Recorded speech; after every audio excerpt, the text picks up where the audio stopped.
Yeah. What is going on, beautiful people? Welcome into Indianapolis, Indiana, site of the 2022 NFL Scouting Combine. Our last day broadcasting live here. Buck Reising here with you until 1 o'clock. We got Lucas back in the studio. We got Allen Kirby. We got Will Bowling. And we got John Ledyard, who we have a lot of conflict between Ledyard and I. It's lovely to see you, by the way. Always a pleasure. It's great to see you. It would have been great to see you last night, too, out at dinner. But I guess I know big shots like yourself got these busy schedules, and you got to keep up appearances and kiss babies and shake hands. I understand. What are you going to do? But we're happy to have John. We're going to talk about the prospects. Yes, so the whole principle of this is I was supposed to take you out to dinner because of how many times you have appeared without a fee on this radio That's show. Right, I forgot. I forgot. You could have just let it go. I would have forgotten. No. We like transparency around here. We got to lean in since we're here already. And so instead of buying you a meal, you invited me to dinner with a bunch of our other friends who are here covering the Combine. And not only did I not pay for your meal, I didn't even show up for this one because I got steak drunk at St. Elmo's and crawled into bed at like 7:15.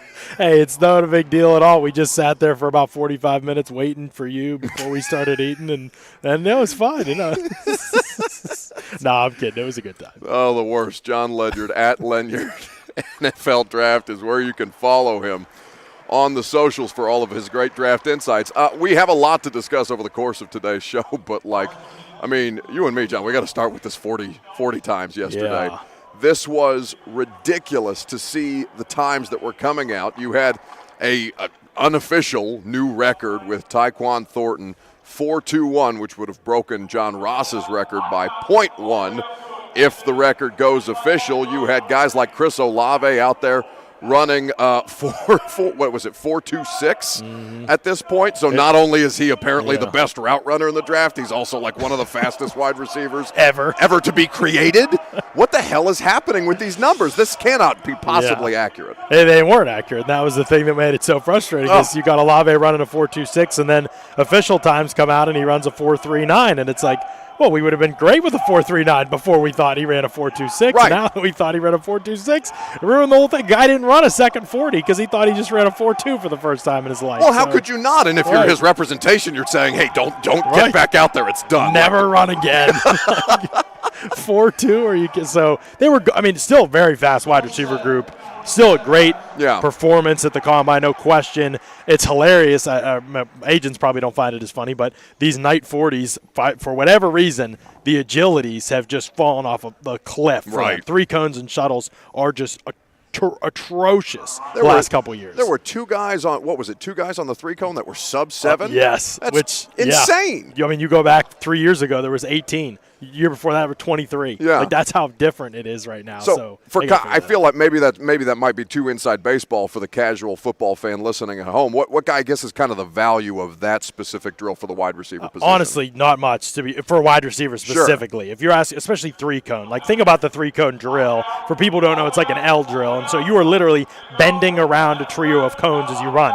Now, it is always better to be more athletic. Yes. Period. In life, in football, whatever. Just generally. It always helps to be more athletic. But it is not an exercise where I would look at it and say, oh, this is indicative of this guy, if he can't run a good three cone, he can't be good at wide receiver, or he's going to have this limitation to wide out. I don't feel that way. Shuttle, maybe a little bit more. It's change of direction, but it's change of direction over 10 yards at speed. That's not necessarily what you're always going to have. You're not moving side to side a lot as a wide receiver. You're running vertically and then snapping right off in another direction. So actually starting things would be even better than some of the drills and exercises that they do. So I don't really care about those two exercises that much for wide receiver. Obviously, whenever somebody's in the bottom tier, it's somewhat concerning. But overall, they're way more important things than the agility. So I wouldn't freak out too much about it. It's just interesting that all the results have just gone off a cliff. That should send huge red flags that these results can't probably be trusted moving forward. Well, and this is the whole conversation around the Combine at large. We'll talk about actual prospects momentarily, but just just how antiquated this whole thing is outside of the fact that, hey, we're going to poke and prod you and find out if your knee works or if you're recovering from your shoulder labrum surgery from your college football season or whatever. Outside of that, the NFL people have to be looking at this and being like, all right, we'll catch them at their pro day when things are more relevant, when they're in more comfortable settings, and we can act. I mean, because nothing is changing here. The film is the film. Right, exactly right. Nothing's changing in terms of the film. You're taking certain results for certain positions and taking them more seriously than other positions. 40 definitely matters for wide receivers, especially weight-adjusted 40s. Not all these wide receivers are built the same way. I mean, you literally have guys like Garrett Wilson and Chris Olave and Jahan Dotson all running great times in the low 4.3s, high 4.4s range of 40s. But you have to remember those guys are like 35 to 40 pounds less than a guy like Traylon Burks who's running in the 4.5s. That's a really good time for Burks. Did we think he'd run faster? Yes, we did. We thought he'd run in the 4.4s. So we'll see what he does at his pro day and everything like that, obviously. But that's still, for his size, when you weight adjust these things and you think about how much bigger he is and thicker he is than some of those other guys, to be even in that range with them is a pretty good indication. You got a really fast guy there. And so some of these results are you're going to be improved upon at pro days. Almost all of them, if people try, will be improved upon at pro days. People try. It was still a very good – I mean, it was a great performance by the wide receivers. Clearly a very athletic group. There's some questions on tape with guys more than other classes, but it's a very good wide receiver class for sure. John Ledyard of Pewter Report is here with us on 104.5 The Zone. At Ledyard NFL Draft is where you can follow him. So when you came to Indianapolis this time around, understanding everything that we know about this draft class, where the depth is, particularly in the trenches, interesting wide receiver prospects, and less than ideal at the quarterback position, what was the one thing that you wanted to find out? What was your objective when you came to Indianapolis this week? Well, first of all, to eat a lot of steak. That was the biggest thing, probably. Two, to have me pay for the steak. Yes, except so not that show didn't up. work out at all. Number 3 probably would be just in general, I love to go around. I'm not a psychologist or anything, but I love to go around and listen to the different players speak and hear how they talk about the game and how they articulate things. It doesn't necessarily mean I feel like I know them that great. Sometimes you feel like you get a great feel for who the player is as a person. Sometimes you don't, but you can guess how teams are going to perceive them in the interview process. That's valuable to me to some extent because I don't get the same insight into the players the teams will. I don't get to talk to all their position coaches going up from Pee-wee to, I don't get to do that. So I don't have the same access to knowing who they are as a person, so this is really my only opportunity to do that in person for most of these players. So I try and take advantage of as much as I can, pop to as many podiums as I can, especially for the players I'm going to have rated highly on my board. I'd like to, them to not show up like Malik McDowell did a couple years ago where he was just hostile to everyone at his podium and you just sensed right away there were bad vibes. And rarely is it that extreme, but just in general, I think that you can get a feel for some things about the players' personalities and whether that'll appeal to teams or not. To bring it back to a local tie, we were basically doing a show before the show started, and we've been talking a lot. We're going to talk a lot throughout the course of today's show about the Tennessee prospects. There's 4 of them here: Cade Mays, Alante Taylor, Velus Jones Jr., and Matthew Butler. And Velus Jones Jr. This is somebody we spent time on when you came on with us at the Senior Bowl, because he is so interesting because you don't see guys with those kind of traits at his age without red flags, because he's 25 years old and he's playing against guys who are 4 and 5 years younger than him. Right. But there's no necessarily baggage there that would indicate that there's a problem with this player. What do you make of him specifically, and has this process this week kind of enlightened anything about him to you? Yeah, I mean, you look at his production profile in college, it's stunningly bad. Like, he had no catches his first year, 2016 at USC. 6 catches for 46 yards, no touchdowns his next year. 2018, 24 for 266 yards and a touchdown. The next year, as a junior in the Pac-12, he had 6 catches for 35 yards and no touchdowns. Then he goes to Tennessee, and he catches in 2020 22 balls for 280 yards and 3 touchdowns. Yeah. Then this past year, 6th year in college, he catches 62 balls for 807 yards and 7 touchdowns. So he finally gets on the map, but he's 24 years old. Yeah. Going up against 19 and 20-year-olds. Like, that's a massive age. And there has been analytics have run tons of studies on age breakout ages for wide receivers. And I don't even buy 100% into the idea, but with a guy like this, it has to matter. Like, if he's going to be in the NFL at 25 years old as a rookie, he's going to turn 25 years old before his rookie season starts. That by itself is extremely rare. With a production profile like his, it is very hard to trust that. But he has done just about everything you can do in the pre-draft process to make people forget he was great at the Senior Bowl. He was one of the best wide receivers there. He got open a ton. He made good adjustments to balls. He's clearly one of the fastest, most athletic receivers at the Senior Bowl. Then he goes to the Combine and proves it. I think he ran 4.31 officially was his final 40 time. Like, that is doing everything you possibly can do. And he's not a small guy either. I didn't see his weigh in here, but I know he's around the 6 foot 200 pound. He's well built. He's a solidly built wide receiver. What happened? Why wasn't he more? It's just a very strange profile, and teams are going to have to do a lot of digging, I think. Well, and I think for Vols fans, given that we're based out of Nashville, like when you kind of look to see where your favorite players are going to go in the league, like I think NFL talent evaluators, for the same reason that like Matt Corral is an interesting study, because in that system, passes don't travel more than 5 yards very often. So you're trying to figure out exactly what a player like that can do and what that skill set projects to. With Velus, you're looking at the offense under Josh Heupel, and everybody's catching 60 passes for 5 touchdowns and all. I mean, it's so you don't know how much is inflated by the situation that they're in, especially at the college level when it's so much easier to manifest offense. It's just crazy. I mean, if you're 4'3" and that size in college, you should like get 500 yards, 700 yards every year by accident. Like you just don't need that much more in college to usually be productive. So, I mean, definitely some concern that he wasn't getting that before, but maybe coaches were misusing it. There's just a lot of digging the teams and myself too, when I finally finalize his grading, are going to need to do on his profile, because the fact that he's 25 is really important in the conversation, because you have to think about it in terms of the context of a lot of the players he's going up against are on a developmental curve that could lead them as better prospects, but almost everybody changes from 18 to 19 to 20 to 21 and improves their prospect profile. If they're even draft prospects, they might not even be draft prospects, they're still going to improve from that point in time. So you have to remember that he's going up against this past year when he finally produced. That he's going up against players so much younger than him, and that matters. But there's still just a really interesting athletic and physical profile there for him. So for your process, and John Ledyard of Pewter Report is here. At Ledyard NFL Draft is where you can follow him. We're breaking down the NFL Combine live from Indianapolis, as always, presented by Scoreboard Bar and Grill.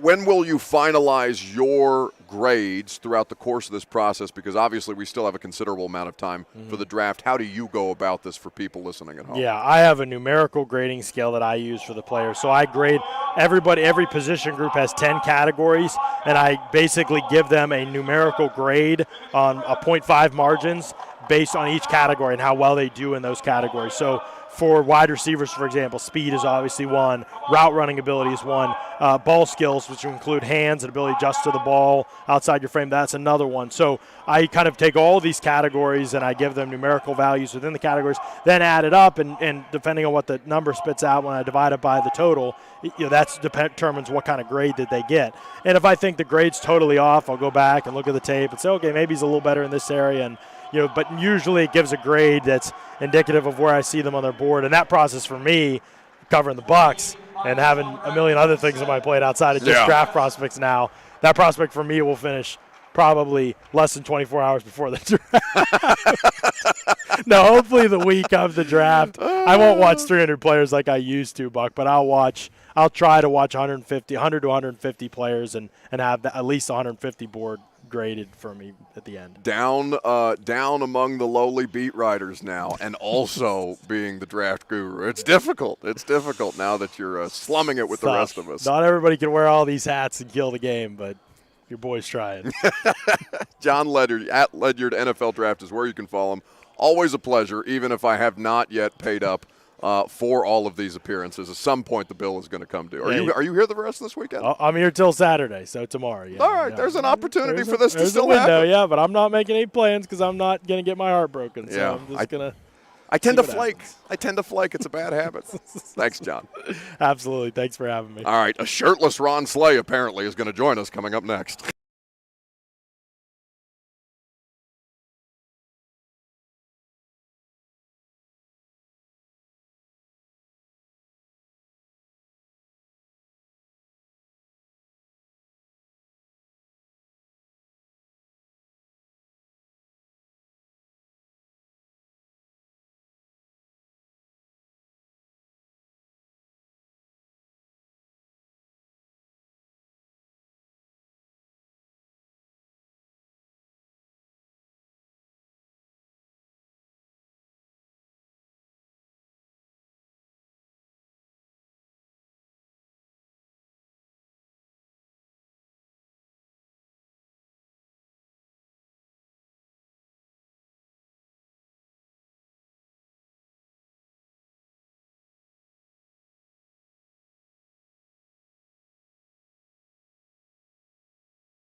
It's time.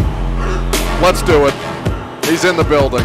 Well, he's not technically in the building. He's in his building. He's in his less than humble abode. It is Ron Slay, 3HL, VFL, all of the L's. Ron Slay here with us on 104.5 The Zone. Good morning, big fella. Oh, he can't hear me. Can he hear me? Lucas, why can't Slay hear me? He's staring at us. He can't hear me. I can hear you, Buck. Oh, now you can hear me. I did the whole hype actually, thing, and he's just staring there looking at his phone. I was actually listening. no, because guess what? I was actually listening to your show on my phone before I came in the office. Oh. And I forgot to take you off the phone. So I'm listening like, why is he talking on my phone? What is this about? So that's my fault. All right, it's okay. I still love you. Listen. This I wanted your basketball team. I wanted your basketball team to win the SEC regular title. Auburn is not going to lose at home to South Carolina. This is something that has been a lot of fun to watch, and we're getting into one of the more. I mean, this is the first weekend of like real March Madness type stuff. The job that this Tennessee team has done so far, I thought, Slay, the way that they won at Georgia was ugly, kind of hideous, but I liked the way that they found ways to finish at the end. Yeah, and when you speak of finishing, Buck, I think you called me to the podium. So you've been in Indianapolis at the Combine. It's only right that I do my thing too at the Combine. So hold on, let me prepare. Wait one second. Oh, God, he's taking off his shirt. He is disrobing. Oh, my God. Ron Slay, 6'9". I don't want to give out your weight on the air. This is deeply uncomfortable. Okay. I love that we're doing this. All right, now proceed with your analysis. I'm ready. Okay, go ahead. Okay, so first of all, you can't be uncomfortable, Buck. You're at a meat market right now. Who said I'm uncomfortable? Listen, do you understand 90% of my career life has been spent around giant naked human beings? Who says I'm uncomfortable? Are you kidding me? This is true. This is true. All right, so what happened, man? Let's get to the basketball. Yeah. The analysis, man, how it goes. Listen, Tennessee. Going down the stretch, I didn't believe Auburn would lose more games after that Tennessee game. I thought that was a good wake-up call for him. I think Bruce is going to use that immediately going into the tournament. So I think they may have a slip-up, though, in the SEC tournament, but we'll get to that later. Okay. As far as Tennessee goes, man, going down to play Georgia somehow always seems to play Tennessee tight over the years. It's just what it is. Even if they got a good team, they got a bad team, Tennessee got a good team or a bad team, it's just something about it. So I expected that. The good thing watching that team was the way they were able to finish. You know what I'm saying? Like you talked about them being able to finish and have veteran guys step up that we've been waiting to see them step up over their career. Yeah. Whether it's been Fulkerson being up and down in his career, being an energy guy, being a guy to be relied on. He was a guy that got 2 buckets in the post when they needed him most on each block. He got to do the move. They didn't double. He scored. And then Josiah Jordan-James, being the veteran that he is, an All-American coming into college, is finally, to me, living up to that in the form of scoring. He's always been a glue guy and a Swiss Army knife, but when they needed that punch and scoring, he's a guy filling in for what they need when they're lacking it. So that bodes well for them going down the stretch. Ron Slay, 3HL, here with us, disrobed on 104.5 The Zone. If you're watching on Zone TV, God help you. FCC cannot stop us there. Flexing on him back in the Slay manor, the Slay abode. But at this point, Slay, what we saw from Josiah Jordan-James was the kind of things that we discussed when we were looking after Olivier Cumwa got hurt, and we understood that they were losing about 21 minutes worth of production, worth of time on the floor. Who was going to step up and take advantage of those opportunities? I don't know that it's been one guy. I don't know that it needs to be one guy, but to see the production coming off the bench that way, and in moments where your best players may be stalling or whether they're paying additional attention to Santiago Vescovi, that's causing him to be less productive than he might otherwise be. I think from that standpoint, I've really liked the way that group has stepped up around the starters. Yeah, without question. And I think the reason is I think Josiah jumps out. He jumps off the picture at us the brightest, if you will, is because you're missing a front court guy. And I think when Olivier went down, you were like, who can sub into that? You got a collective effort from guys like Huntley Hatfield, like you said, coming off the bench.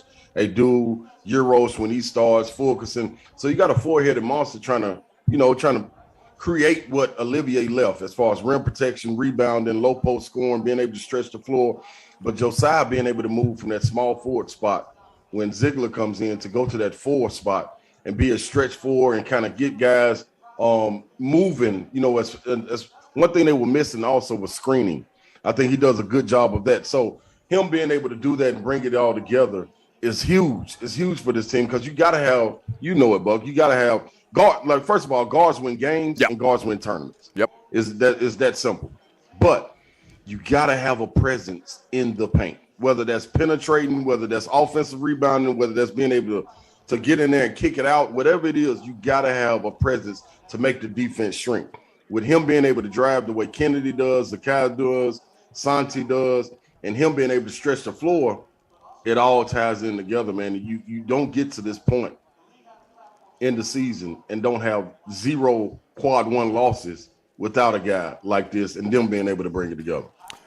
Hosting Arkansas tomorrow. I believe it's an 11 a.m. Central Time tip for the regular season finale, a team that they lost by double digits to on the road, a tough place to play at Bud Walton. We've seen, the SEC is hugely competitive. Even Vanderbilt, down bad as they might be, was able to win at Arkansas throughout the course of the regular season. So this is not a team that can't be had, but what does Tennessee's approach need to be to correct the things that went wrong against Arkansas a couple of weeks ago? Man, to me, Tennessee has to dig into Arkansas's bench. You got to make them go in there and use the depth that they don't have, that we thought coming into the season they would have. So I think Musselman has done a great job of being able to get this team to rally, but a lot of those wins are at home when you talk about upsets and them catching teams in the top 10 or whatever it may be and being able to get that win at home. This is on the road. This is going to be a different atmosphere. They're used to it, but they're not used to being the guy when you go into a revenge game. And now Tennessee has been doing a great job all year of getting revenge on teams that have beaten them. Yeah. So I expect the same thing. You got to clamp down on Note. One thing that you've been able to see Tennessee do also when they're playing at home is get guys in foul trouble. So if you can get Note in foul trouble or just corral him and make them go to the bench to use more guys than they want to, you got some in hand. Like you look at the last game, Arkansas, I think, used 8 guys. One guy, I think, even played like 7 minutes. So Tennessee, what they have in their favor, especially at home, is depth.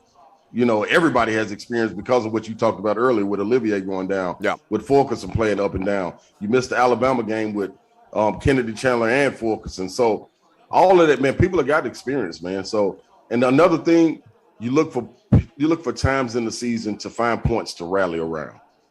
You know what just happened with Zakai Zeigler. Vol Nation stepped up. The SEC, everybody stepped up and showed them love. So one thing you want to do to show appreciation to that is go out there and perform on the floor and give it 110%. I don't see the Vols slipping up on this. I love that you brought that up because we talked about this yesterday. I think your entire fan base is insane, like bat bleep crazy.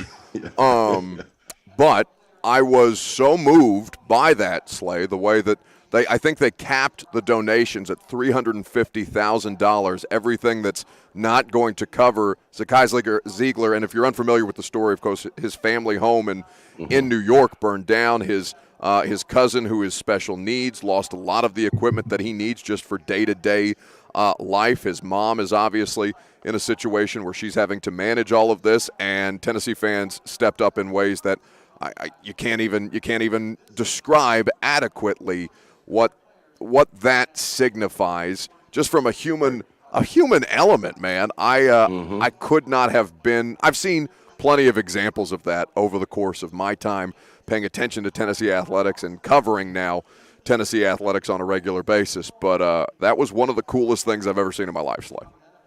Yeah, man, I totally ride with you on that, Buck, man. It was like you know, you look at it in the world we live in today, dog, and where you can be able to separate color, gender, ethnic background, whatever it may be, religious beliefs, political belief, whatever it may be, to be able to set that to the side and texted you what's right as a human to see another human prosper or get back on their feet.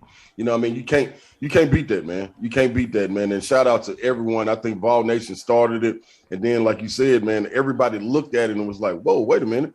Maybe we can do a little something. And then they took it upon themselves to say, once we hit this mark or whatever we need after, we'll trickle it down and give it to other charities. So not only did you help them, but inadvertently you helped other people as well, but just by being a good human. Yeah, it turns out it feels pretty good to do nice things for other people from time to time. Right. Turns out just a simple lesson to be learned.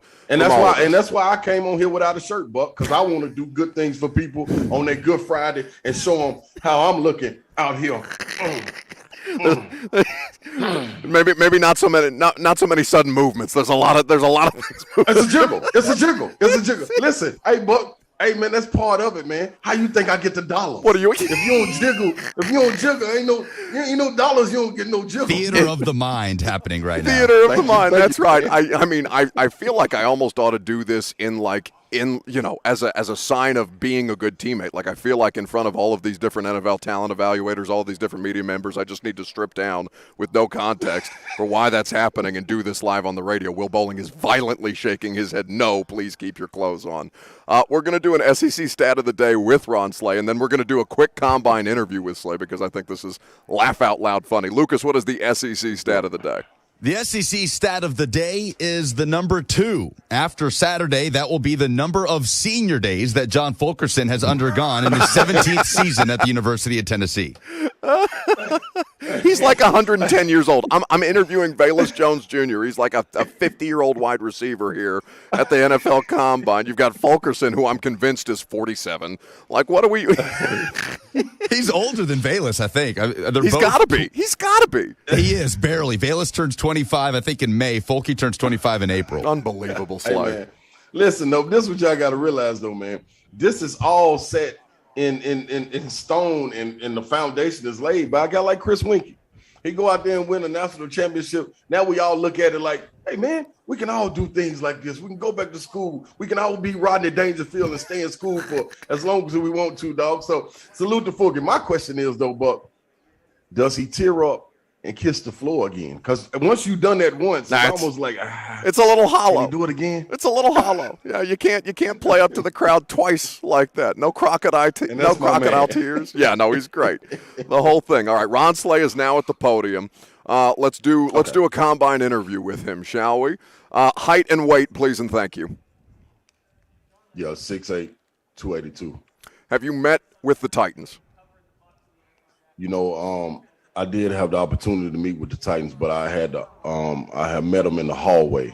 They had a set up meeting. I missed that meeting, and as I was walking in late, they were coming out. So I kind of stalled them and did like a punch move on Vrabel to show them that I can block, you know, if need be. And then me and John Robinson got into it a little bit. I clotheslined him and Coach Mack. Dave McGinnis, a guy I cherish and love, man. He came to me and told me, Slay, you can't do this. You're hurting your chances. And I immediately snapped back. And I said, you know what? I apologize to everybody. Could y'all give me one more chance? So I'm still waiting to hear from you. What was that response? Because they love physicality. That's exactly what they're looking for. How did they handle that situation? Yeah, Vrabel was real accepting of it. You know, he punched his arm to try to shed the block. I knocked that down to let him know I've been working on my swim moves and things like that. Hit him with a Dwight Freeney. Hit him with a Dwight Freeney. Yeah. And I was about to. And I've been working on my spin and things like that. But I do think I looked out the corner of my eye and John Robinson kind of winked at me. I don't know if it was because of the clothesline and he was a little teary, or I think the tear's still in his eyes. I think he needed a little Visine, you know. Yeah, and I didn't know really, honestly, was it him winking at me for the clothesline, or was he winking at me like, I've been wanting to do Vrabel like that too, but I can't do it. So I was like, okay, so Robinson he'll give me another look if Vrabel won't. So get the hell out of here. Ron Slay, he's on the air at 3 p.m. Central Time today. He's the best in the business. For some reason, he's shirtless. Always a delight to have you on, my friend. Pan, give me one more time, Pan. Flex on. He wants a picture. Oh, it's so fitting. Just the face. Unbelievable. All right, we're going to go from this, whatever this was, to a very serious conversation with Eddie O'Reilly, the Ukrainian-based Titans fan who's trying to escape the hell out of that country right now. That's next, live from the Combine, presented by Scoreboard Bar and Grill.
Welcome back, live from the NFL Combine here in Indianapolis, Indiana. We've done a lot of different angles of talking football this week, but also a lot of human interest stories, and fortunate to have one of the most, heartbreaking, for lack of a better term, but a success story of Eddie O'Reilly and his family, who have been able to get out of the country of Ukraine as the Russians have invaded. Titans fans based out of Ukraine, joining us now here on 104.5 The Zone. Eddie, and I apologize, I hadn't the opportunity before we came back from commercial break to meet your wife. It's a pleasure to meet you both. Okay. You too, nice man. to meet you. So it's Lena, if you haven't, if you didn't know. Well, I cannot tell you how happy we are to see you and to have you as a part of the radio show today. Eddie, you guys have done as a family many interviews about this, and at some point we'll ask you to describe your experience for the audience. But before we came back for commercial, there was something that you said that you wanted to hit on outside of the story itself, and I wanted to make sure that you had the opportunity to talk about this thing the way that you want to talk about it. I appreciate that. I would actually prefer my wife to speak on it, as she's a native Ukrainian, and you'll be able to hear more of how things are affecting Ukrainians in general. Please. While we understand that it's not fascinating, but everyone wants to hear a story and hear how they've helped and know that we're safe and that we're okay, and that means so much to us. But there are so many hundreds of thousands, millions that are still just trapped there with no chance to get out, with no network or people that can help them individually like that we've been helped. And I feel that it's very important that everyone know that there are still so many that are just in terrible danger that, any moment the air raid siren goes off and there's a blast to their apartment building and they're done. They're dead, and they weren't able to hug their family one last time. I'm sure that you've seen on the news all of the videos of the civilian apartment buildings. They call them flats over there. Yeah. That have just been destroyed recently, with Putin, the way he's changed his tactic from what he was doing originally to just trying to level cities now. So if my wife can have a minute to just talk about how it's affecting her mother and father are still there. So please, the floor is yours.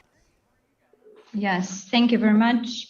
Actually, it is difficult to say that I am completely happy right now, although I am happy that my family and I are here and out of danger, right? But it is heartbreaking at the same time to know that part of my family, my parents, are still there. And there are thousands and millions of people, the majority of Ukrainians actually, who are patriots from the bottom of their heart, loving their country and fighting for it and not willing to leave, even having the opportunity or not having it financially or any other way. They just prefer to stay and to remain patriots of their country. And that's amazing. The fighting spirit is amazing. Their energy to stand for their rights, to stand for their territory and for their freedom is amazing. And every prayer helps. Every little bit counts. And the spirit which has risen all over the world is felt there. So please keep praying. And let's all hope that it finishes the best possible way, because all the Ukrainians deserve it.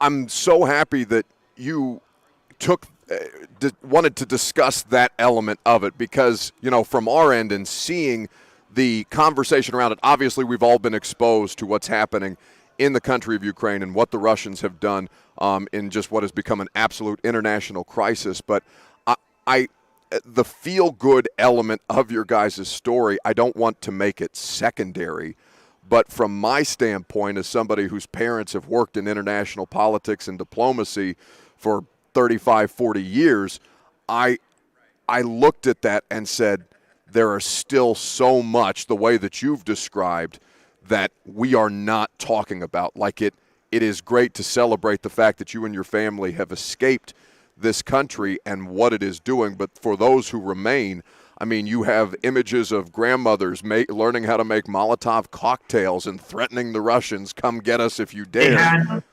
They had a instruction guide on how to do it. They sent out to everybody. They were asking for donations of large glass bottles not to be thrown away, to be careful, to try to find all that you can in your garage or your shed. It is so. I mean, it's jarring to me when we watch this. Given the fact that they have allowed at this point, based on the latest reporting, they have allowed for safe passage for supplies on both sides to be delivered. What I guess does the nation of Ukraine look at as the next move for them? What are people discussing as what needs to happen and how they are going to continue to try and rid themselves of this Russian influence that just refuses to let them go out of their clutches for the simple reason of just wanting to join NATO? Well, they are not going to give up, that's for sure. They are going to stand on their ground, and no matter how long it takes or what it takes, or the way our president puts it, how many lives it takes. I heard him in one of the interviews yesterday say that he would like to hear the exact figure of people's lives pointed out to him, and he will just go out there and count, excuse my language, the dead bodies, to know where the border is, to know when it's going to be enough for the invaders. But of course, nobody is going to give him that answer, and the people are just going to keep doing what they are doing, you know.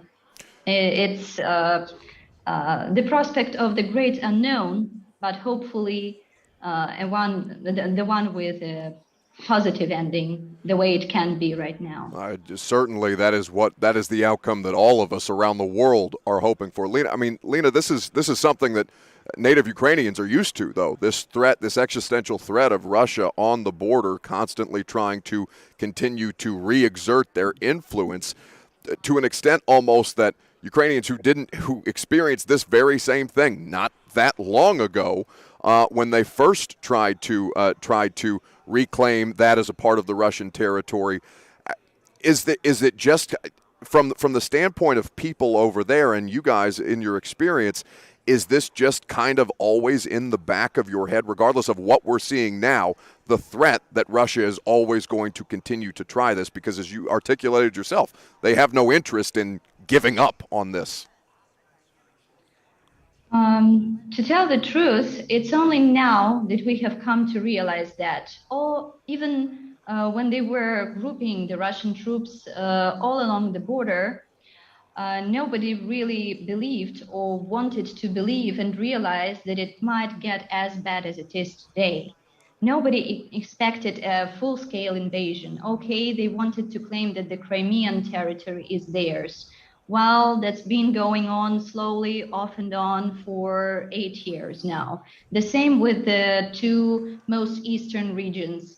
But why on earth would anyone think that the sovereign country, the independent, self-sufficient state, would like to have somebody, doesn't matter whether it is from Russia or from anywhere else, to come and seize the power and claim the territory? It is not clear up to the present day, and of course, everybody expects a full victory, including the eastern regions and the Crimea returning to the legal territory of Ukraine, right? And everybody hopes that it will stop once and forever. I don't know. You guys have been, I don't know how you've done it. I mean, truly, and I don't know how the country of Ukraine continues to do it. The way the images. Go ahead. I'm sorry. Go ahead, Eddie. Just determination. That's it. And it comes through in the way that you see them hijacking Russian tanks with tractor trailers and things of that nature. I mean, I have been blown away by the resolve, and we in the United States, of course, and just having a little bit of living internationally in the Middle East, early part of my life, just having that as a perspective. I mean, we don't understand, I think, here in the United States just how different things are in other places around the world. And so we see these images that come to light. Many people listening to this or wherever they're streaming the interview and have seen this and are like, oh yeah, they look at the Ukrainians. They've got it. They're one-upping the Russians at their own game. These are people who aren't prepared. Look at this. This is fantastic.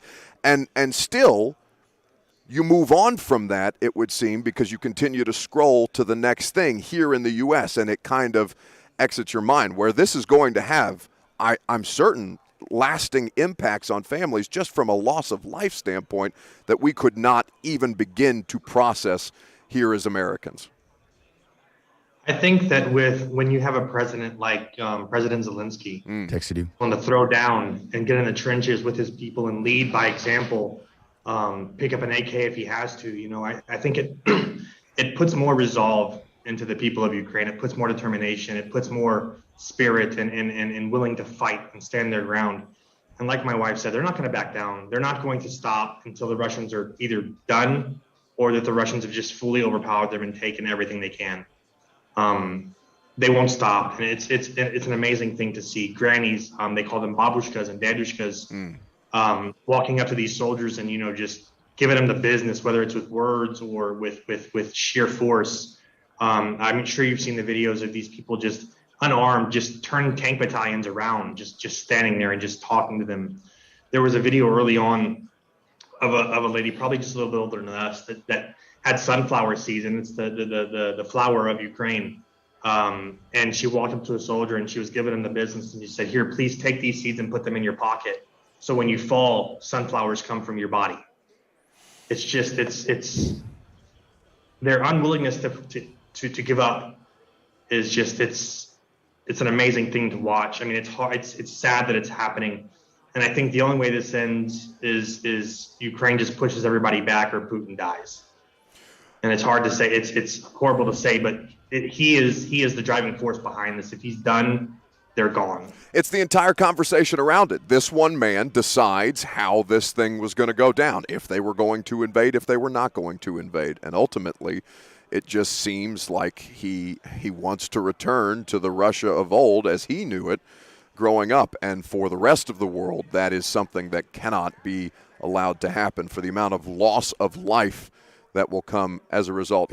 Eddie and Lena, I'm so sorry that we have to wrap up here. I have so many more questions, but as far as what people can do in support, I understand that you guys have experienced a tremendous amount of support, not only stateside, but you're currently in Germany with a German Titans fan who has been able to provide you just some kind of shelter as you figure out how to navigate in the next steps for your family. But what can we do outside of what you have already been provided to further support the people of Ukraine, or wherever we need to be directing thoughts, prayers, resources, everything else to? There's a couple of ways. The first way, obviously, is donating money to the Ukrainian army. These soldiers initially have to buy all of their own stuff, their flak jackets, helmets, backpacks, rucksacks, boots, socks, everything they have to provide for themselves. So the more money that can come in that can fuel these guys is amazing. We have a link that we can send to you really quickly after the show. Please do. After we leave or get off. And the other way is, as we've come through the borders and we've been traveling through country by country, there has just been an amazing amount of selfless people that have just been donating to all of the refugees, taking refugees from the borders to hotels. The first hotel we arrived at, there was just tables upon tables of things that you may need to live: hygiene products, food, clothes. So the other way is to, if you can't, or if you don't feel comfortable directly donating to an army, because you're a pacifist or whatever your personal feelings may be, donating to the organizations at the border that have helped so many. There's been over 1 million people that have crossed the border. There's going to be more, and this stuff isn't endless, right? Money isn't endless for these organizations. So anything that you can do to help that side of it also is just really good. Thank you guys so much for taking the time. I know that you've been through the ringer. I know that it continues to be this just ever-present thing in your lives. I don't know that talking about it more helps, but I hope that that we will be able to continue to support you and your family and all of your loved ones who are still there throughout the course of this just by creating dialogue. Eddie and Lena O'Reilly, thank you so much for spending time with us today. We appreciate your Thank time, you. Buck. It's quite literally the very least that I could do. Thank you, guys. We'll try and transition back into some kind of competent sports conversation, I guess, coming up next.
Whoa. In 3, 2.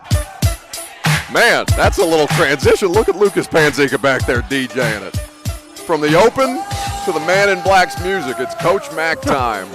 Here live at the Indianapolis Scouting Combine. Of course, all of our coverage presented by Scoreboard Bar and Grill. Mack, my man, it's a pleasure to see you. Yes, sir, absolutely. You guys have been here all week, just like I have with Titans Radio. They've left to go back to put some stuff together. I'm going to be here for the duration, as you are too. We are live because if you take the sound open where you can hear it, we've got some weightlifting going on right here in this room. There's some grunting. I saw Zion Johnson doing the bench without his shoes on, some toes wiggling. 32 reps for Zion Johnson? Is that what he did? Yeah. Did he? It's pretty solid. It's an interesting kid. Mike Keith went to the Senior Bowl and had a great interview with that kid. That kid's very interesting. Really interesting kid. He's going to be slot and go player, I think, either at center or guard in this league when he's drafted. Well, and we're going to talk a lot about the workouts that took place yesterday. Yes, let's do. You were obviously at Lucas Oil, but before we get into that, Zion Johnson, he's probably going to be I don't know if he's going to be the first interior offensive lineman taken. Probably not. In this draft. Okay. Who is that for you? Well, Tyler Linderbaum will probably be Kenyon Green. Yeah. But I mean, if he's first off your draft board, you're not wrong, Buck. You can't be wrong here. You're fine. There's variance all over the place. I'm just gonna chalk it up to that. But I guess, Mac, the more that I watch him, and not just the versatility, but his experience at tackle, when you're talking about pass blocking and blocking in space and things of that nature, when you move inside, how much of a benefit can that be for a player like that who's had experience across the front? Well, it's invaluable, but just because of the way rosters are set now in the National Football League, and especially in the offensive line, most of the times you dress 8 on game day. So if you dress 8 and you start and play with 5, somebody's going to have to swing. And if you have somebody that can swing from outside all the way inside, then it's a huge plus. And sometimes you may be able to rob a roster spot if everybody's healthy and you've got a guy that can swing in 2 places. So it's valuable. Look, a great axiom in the National Football League, as you well know, is the more you can do, the longer you stay. And that's a big plus. Coach Dave McGinnis is here with us live at the Indianapolis Combine, of course, presented by Farm Bureau Health Plans, like an extra set of pads. Since 1947, they've been protecting Tennesseans and making all of the great Titans radio content that they have been here producing possible. Absolutely. Those guys make it for Titans Radio, and Coach Mack and Titans Amy podcast and all the stuff we do. Randy Wilmore and his group, Buck, pretty solid. Yeah, and they'll even pay for you to do the polar plunge with me from time to time. With the workouts yesterday, and now that we're finally starting to see these guys on the field, quarterbacks, wide receivers, tight ends, drilled yesterday or last night at Lucas Oil. You were in the stadium. Sure. You were making the rounds.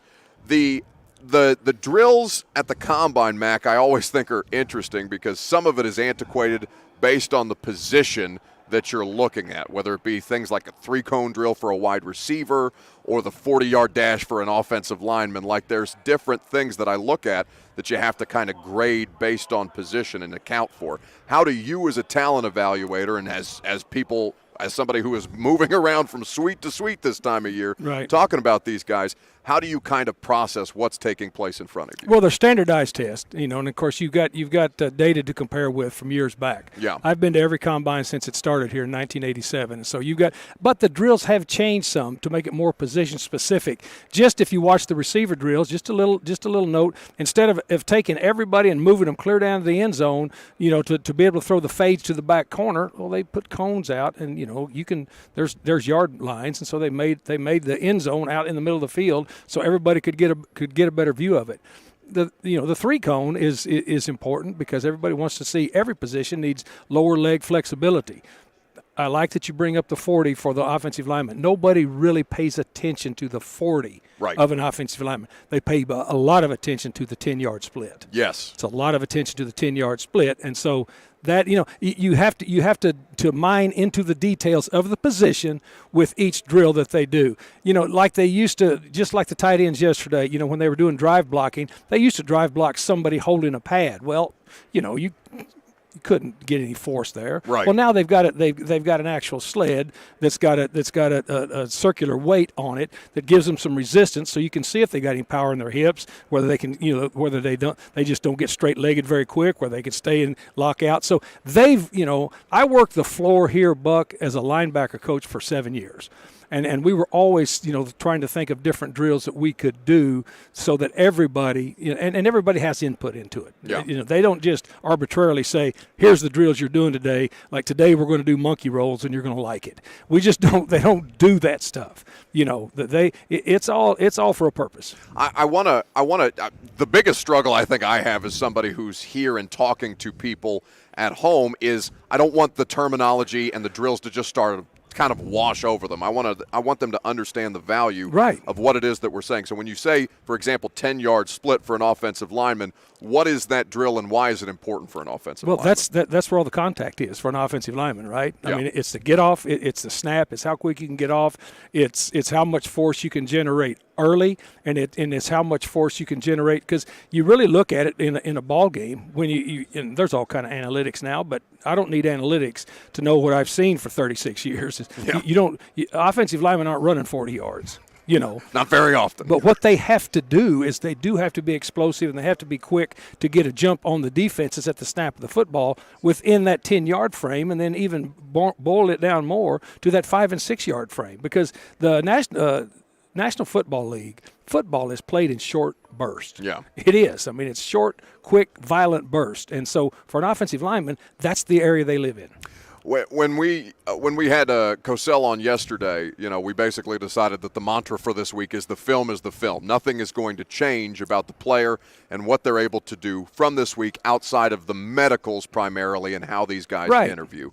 From your standpoint, since we'll start with the quarterbacks, is Kenny Pickett the most universally viewed as the quarterback that you can drop into a system and who can do the most things right away at this point? Based off of his collegiate tape, yes. Okay. Based off of his collegiate tape, yes. Now, you got to put that caveat in, too, because if you dig into him, I mean, he's really successful 1 year. Yeah. He had just so years, but just watching, the progression that he made, you would say yes. If you're going to have to take a quarterback that you're going to say this is who we're going to put our franchise on from the jump, I would say yes. I'm not sure that you still want to do that with him, but the question you asked was, is that the guy? Because everybody else has different strengths. Sure. Like it was, very impressive last night. You watched all of it. It was very impressive there, and everybody was impressed, with Malik Willis's arm.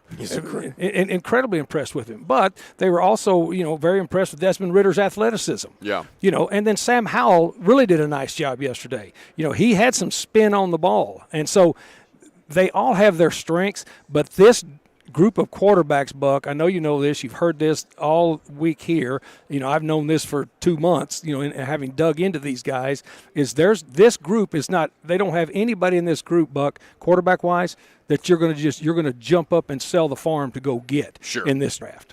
Coach Dave McGinnis here with us live from the Combine. Of course, all of our conversations this week presented by Scoreboard Bar and Grill. Coach Mack is presented by Farm Bureau Health Plans, who make all of the great Titans radio content possible. It's not Malik Willis's fault, Mac, that the offense at Liberty seemed to be intentionally limited in their designs. It sounds like there are some concerns just generally from NFL talent evaluators, and you'll correct me if I'm wrong on this, that he may not be fully prepared from a processing standpoint because he may just not have had to run all of the different things that he's going to be asked to do at the next level. How real a conversation is that? Well, it's real. I mean, he absolutely has not been, but I would take him in a squint it. Okay. And that's right between a second and a minute. I mean, I would take him in a squint it. Coin it, TM it. Because of his athleticism, his approach to it. He's an intelligent guy. I mean, there's very few that come into this thing fully prepared. Okay. Some prepared better than others as far as the offensive scheme that they run, but still, when they get into it, I mean, you're at practice every day. You're at training camp every day. There's a difference. There's a difference because of the speed, because of the how close defensive players are now to receivers. I mean, it's a different world. So there's not any of them that come in here fully prepared just to drop in. Yeah. If you're dropped in, you're probably dropping in because the team's not good. Yeah. Correct? Correct. But, yes, was his offense that Hugh Freeze ran there at Liberty, was it an NFL offense that you would run every Sunday, Monday, or Thursday? No. Well, and that's rarely the case at the There you college go. level. Yes. So you're having these kind of conversations around a variety of different dudes. I think people may overreact to hearing something like that as a general NFL fan who's seeing these conversations start to come out of the draft process. The other thing that happens, Buck, I mean, and the draft has become such a production. It really is, that all of a sudden, because you hear about and we talk about these guys and they're analyzed, for 2.5 months, and then it's a huge production. People expect them to be ready-made products once they go up there and get their hat and hug the commissioner. Well, that doesn't happen in this league. Yeah. I know that, you know that, and then everybody else. I mean, what's that phrase I like to use all the time? Keep your powder dry. Coach Mack has a whole variety of phrases that we need trademarked. The Book of Mack. We'll write your memoir later when you have some time between all these NFL meetings.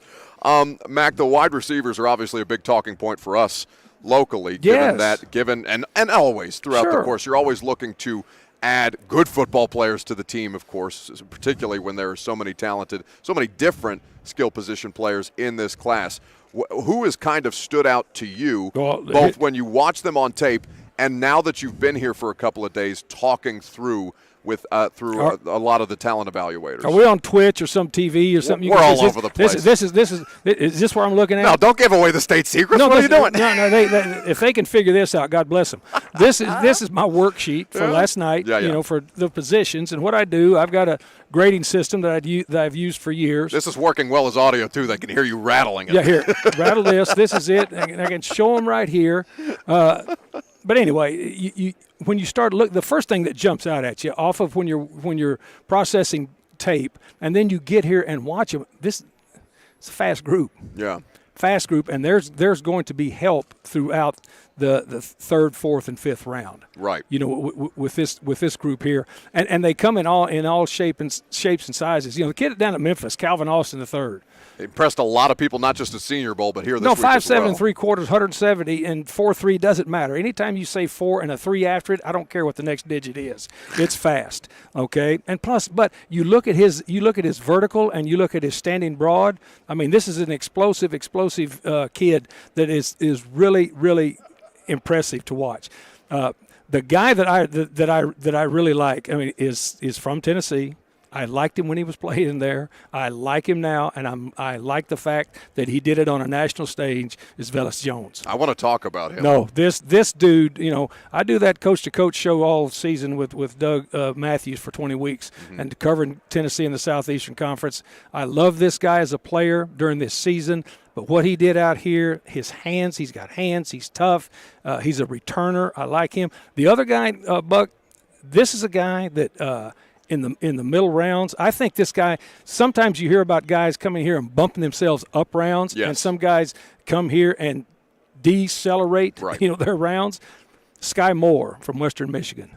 This is a dude now. Yeah. 5'9" and 5'8", 195, 4.39, 4.3, whatever he ran. This to me is a guy, and when you watch him, he's got really big hands. You watch him on tape. He's a great catcher. He could play a lot of different positions. Those are some names. And then of course, you talk about the two kids at Ohio State. Come on. Yeah, I mean Chris Olave. I mean, I'm in love with him. Well, I mean, because you got two dudes that are not extraordinarily big, but they can run. And then then Treylon Burks. Treylon Burks was exactly what I thought he was going to be. Going to run in that 4.5 mid. He's A.J. Brown. Yeah, he's A.J. Brown. I don't know if he's A.J. Brown as a person, but A.J. Brown to me, I gave him a high compliment when we were during this draft process when he came out. I said he reminded me of Anquan Bolden, just because of the way he played and the way he approached the game. I don't know if this guy does that or not yet. I don't know enough about him, but he's a big dude that is really tough and can catch it. And the play strength and play speed are there for sure on film. Mac, always a pleasure. You've got places to be, people to talk to, and shoulders to rub. We always appreciate you spending some time with us. And I let you look at the top secret thing right here. You did. So we're good. No, Kirby, you said Kirby, you're looking at this like a dog looking at a typewriter. You got no idea what you're looking at. Kirby Allen Kirby. We'll get Kirby's reaction to that coming up next. See you.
Year of the new soccer stadium, Lucas. Are you interested in that? I actually am. What you got, Curb? Uh-oh. Are we going to let him do it?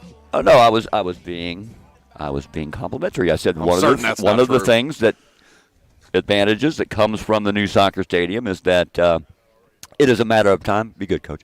A matter of time before that entire area there off of Nolensville Road and everything starts to clean up, where you'll see new businesses coming in, and a lot of the old rusty car lots and things that haven't sold a car in 15 to 20 years will disappear, and we'll actually have a viable uplifting of the community over there. I think that gives it character. Doesn't mean I'm going to the stadium. It just means that that's the result of having it been put in place. He couldn't say the nice thing without saying, but I'll never go. It is going to be a really cool environment in the coming years on what they are going to build around the facility. Yeah, no, I do agree that the coming years are bright for that area of town. Anyway, more soccer stadium analysis perhaps when we come home to do the radio show. In the meantime, we're here at the Combine. By the way, not that I would pay them a compliment under normal circumstances, but Will Bowling and Kirby Allen Kirby have been invaluable to me all week long, so I'm hugely appreciative for everything that they've done, even if we've had to find Kirby basically an IV of Pepsi to keep him going throughout the course of this week, because he's been cursing the city of Indianapolis for being primarily a Coke place. 615-737-1045. We haven't taken phone guides. We're an hour and a half into the show. I feel like we've just started. We haven't given out the phone number once. 615-737-1045. Jump in if you like, if you have questions off of what we have discussed today between the wide receivers, the quarterbacks, and the tight ends, offensive linemen and defensive linemen taking the field later. We would be happy to get you in on the conversation. But as we sit here talking about this scenario for just the guys who are coming from the University of Tennessee, the 4 players in this draft who are Vols, Alontae Taylor, Velus Jones Jr. You heard Max start to get excited about him, and we got some good analysis about him and how he will continue to be scouted from our buddy John Ledyard at the start of the show. But it was interesting. I was listening to Greg Cosell yesterday on 3HL, and they asked him specifically about where Velus Jones Jr. is going to make his money in the league. And I thought Greg's analysis was particularly spot on. Here was Cosell yesterday with Dawn, Slay, and Brent. Talking to some people, think he might be a quick punt returner, kick returner at the least next year. Yeah, and I think that's what will get him in the league. Mm-hmm. And, I think he's a smaller guy. He started at USC, right? Didn't he only play a year or so at Tennessee? Yep, from Mobile, went to USC. Yeah, I watched his tape. I watched it a few weeks ago, so I can't remember all the details. I think I might have even watched him before the Super Bowl, believe it or not. So, but, he looks smaller on tape than he is. That kind of surprised me, because obviously I had verified numbers for him because I believe he was at the Senior Bowl. Mm-hmm. So I had verified numbers for him, and he's bigger than he looked on tape. On tape, he looked like a smaller guy to me. But, I'm trying to remember my notes on him, because, like I said, I watched him a number of weeks ago, and I know he's, Tennessee, so he's local for you guys.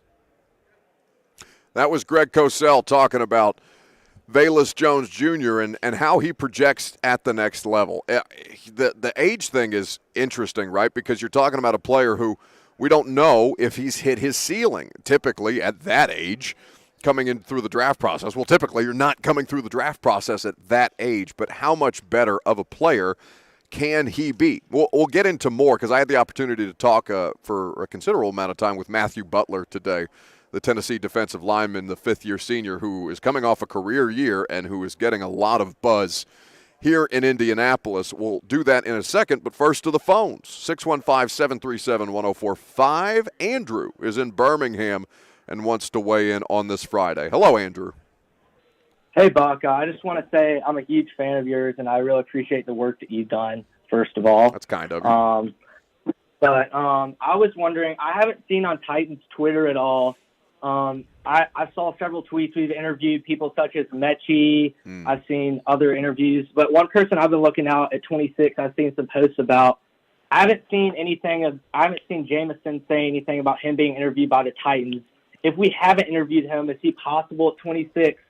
Or if we don't interview, is he off the board? Thank you, Buck. Oh, well, it's a good question. I appreciate you bringing it up, Andrew, because I think a lot of people think, because we're all tweeting these kind of things out at this time of year, right? Such and such has met. It's one of the first questions that you ask when you come up to a prospect's podium. The way that it's set up here is, hey, have you met with Team X? Has it been informal or formal? Where did you first meet with them? How did it go?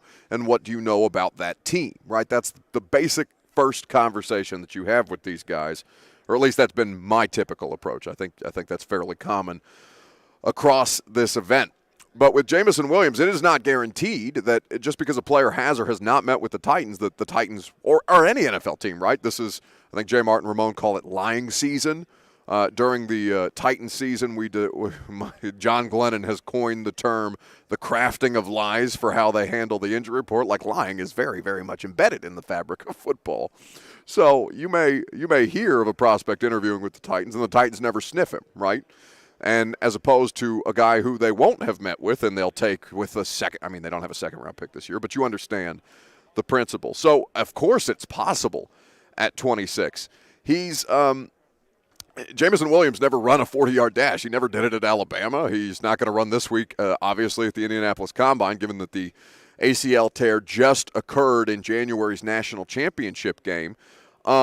But he, as somebody who has been in high-level college football, not just at Bama, but in his first 2 seasons at Ohio State, he basically said that he doesn't need to do those kind of things because he's confident in his speed and what he can provide to any NFL team. I think both Mechie and Jameson Williams, who are coming off of injuries on their own, are very, very much in play for the Titans if they're looking for a value selection at a player who has dealt with injury throughout the course of the last calendar year, but can still be a highly productive football player whenever it is that they take the field. I mean, I think we very much had this discussion yesterday around Caleb Farley and Jeffrey Simmons with the strategy that the Titans took with those two in the first round. Not entirely similar, but on its face, the same basic concept. Find talent. Can you get them to slide? Why are they sliding? Are you confident enough in the reasons that they're sliding to take them and make them a part of your football team, particularly with the selection, the first selection that is usually assigned to best overall talent remaining? Best player available is the strategy for most NFL teams in the first round. And if you feel that Jameson Williams or John Mechie are that player, then yes, of course, they're very, very much in play at this juncture. 615-737-1045. You can jump in on the conversation if you like. We are also going to talk about a big college basketball weekend coming up, not just for the University of Tennessee, but across the sport and locally with Belmont. That's next.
Welcome back. Indianapolis, Indiana. 2022 NFL Scouting Combine is where we're at. All of our interviews this week. We've had a bunch of them today. Presented by Scoreboard Bar and Grill. Food, live music, booze, and sports. Have a great time anytime you go to Scoreboard Bar and Grill in Music Valley. So, we've spent a lot of time on football. We're actually going to do some baseball today. The former Marlins team president, longtime MLB executive, and now working for CBS Sports, David Sampson, who is always great and incredibly, to a fault probably, honest, will join us to kind of tell us what the hell is happening with baseball, because we barely talked about the idea that they just casually had 91 of their first 91 games just wiped away. Is Jackie Robinson Day, by the way, still happening? Because that technically falls in that window. That would be so egregious if that was the case. You know what? I don't think they care. Like, I don't think baseball cares. They have to care there's probably a lot of those things they don't actually care about, but for the purposes of the optics, they care. For the purposes of the optics, yes, but I don't think they care about their fans. I don't know. I lost a lot of respect for baseball in the last month or two. Well, we will get a very informed opinion on that with David Sampson later on in the show. But in the meantime, this is the first real weekend of March Madness. College basketball is going to be fantastic, and honestly, on a local level, that's huge for Belmont, who is getting ready to start the OVC tournament and will need to win to be able to secure a bid in the 64-team bracket. So important for them to be able to capitalize throughout the course of their conference tournament. And Casey Alexander, as much as I know he enjoys being our tournament analyst, I think he would much prefer to have his team playing in the main event. Elsewhere, when you kind of look at what the schedule looks like, Coach K's last game at Duke for over the course of his long and storied career, that is getting ready to come to a close, of course, because they're not going to play tournament games at Duke's. What is it? Why am I blanking on the name of Cameron Duke's? Indoor? Cameron Indoor. Why? Yeah. I was sure. Did you hear me stalling? I was trying to think of it in my head. What the hell's wrong with me? You made it sound like it's just his last game as Duke's head coach. Like it's his last game in that building, Correct. And it happens to be against North Carolina. The last game in that building against the most hated of rivals in that moment. Cameron Indoor, an iconic place with the Cameron Crazies, who are always. Have you ever been? I mean, I don't know if you've been to a game there. The fans are literally like on top of you if you are on the court. It's a wild place to see a Duke home game. So, Coach K, who's had the retirement tour to end all retirement tours and now, doing a podcast for SiriusXM, Coach K is going to be fine. But, for the fans, I know they want to shower him with the appropriate amount of praise that I know K wants. But for Tennessee, this game against Arkansas, we talked about it with Slay earlier. Are you going to capitalize against an opponent that is good but not superior? I don't think anybody would say on a neutral court that you would favor Arkansas over Tennessee, even if there's been I think there's been a lot of discussion around Arkansas and Eric Musselman. I think there's been a lot of talk about it. I think that is, I don't want to say unfairly overhyped them, but I do think there's a degree of this that needs to be taking a step back and kind of evaluating, because Tennessee still obviously has superior talent and superior playmakers on the floor against that team. But they are no pushover. I mean, you know this from the way that Tennessee went down to Arkansas a couple of weeks ago and lost by 10. Not a great performance offensively for Tennessee in those moments. One of those games that they kind of sputtered to a halt to, and then continued to lob shots off from three and up from three in ways that infuriate you. But I do think that to be able to finish the regular season strong, heading into the SEC tournament, obviously you'll have time off with the first round bye, for lack of a better term, to get your team right and get your team organized. What are the projections right now? Do we know what the SEC tournament bracket is going to look like at this point, Lucas? I don't know if I'm putting you on the spot by asking that. Yeah, so Will, actually, we did it on UT Podcast yesterday. Will had the full breakdown about, the scenarios. Assuming Auburn is to beat South Carolina and have the 1 seed as the SEC regular season tournament championship, which is very likely, Will actually has it on hand. Tennessee has locked in a double bye no matter what. Tennessee is going to be either the 2, 3, or 4 seed in the SEC tournament. So it's just about who they're going to get matched up with in a potential semifinal and a potential matchup for a championship game. It'll be great, even though it's in Tampa, which is, a fairly forgettable city. Yeah, which really, we were talking about it yesterday. It sucks. It sucks because of how good the SEC is. I mean, think about how much fun that would be on Broadway this year. Now, like we mentioned on the UT podcast, rate, review, subscribe, wherever you get your podcast. All right, keep it moving. The amount of confused Kentucky fans in blue wandering up and down Broadway next week is going to be a good consolation for not having the SEC tournament you think here. They're just going to show up in mass? Because absolutely. You know what? We have a lot of Kentucky fans. And listen, I love everybody that listens to the radio show. I love everybody that loves the station, even if we have disagreements over our favorite college basketball teams.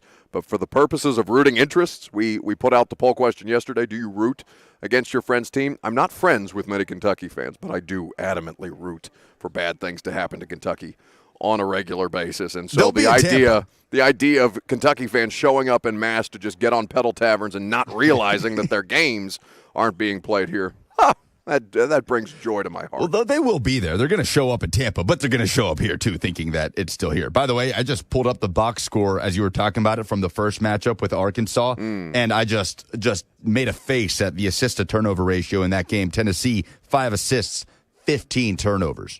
Yeah.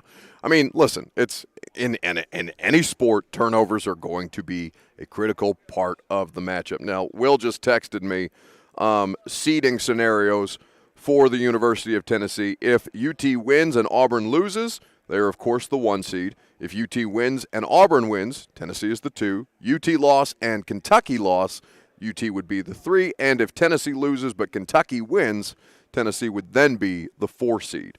So those are the scenarios right now as we get closer and closer to conference tournament play. It's going to be a lot of fun if you're a college basketball fan, because March officially begins within my best, oh, who's my guy? This is March. The tweet, Rothstein. John Rothstein, yeah. I don't actually know what I do know what Rothstein sounds like, and it's exactly as caffeinated as one would imagine. I used to listen to his college basketball podcast. The man, I'm convinced, doesn't sleep.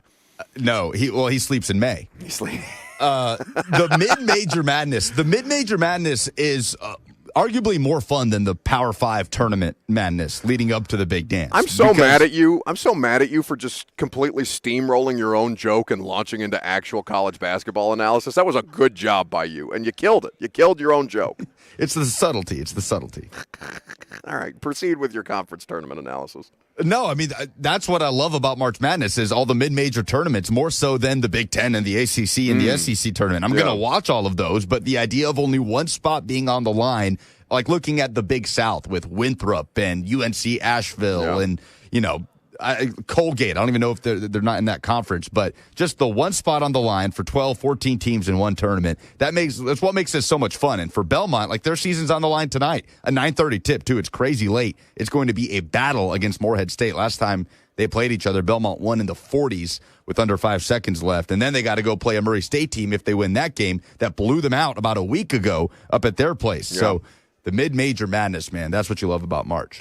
Mid-major basketball means insane upsets viewed on grainy television screens because the camera quality is always slightly less than for the mid-major basketball tournaments. But fun nonetheless, and we're looking forward to covering it, even though the SEC tournament is in Tampa.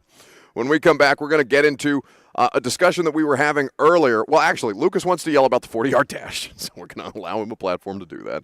And also, I'm going to give you some parts of the conversation that I had with Vols defensive lineman Matthew Butler, who here in Indianapolis, there is a lot of buzz around. That's next, live from Indy, presented by Scoreboard Bar and Grill. I'm Buck Reising, and of course, you're listening to 104.5 The Zone.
Yeah.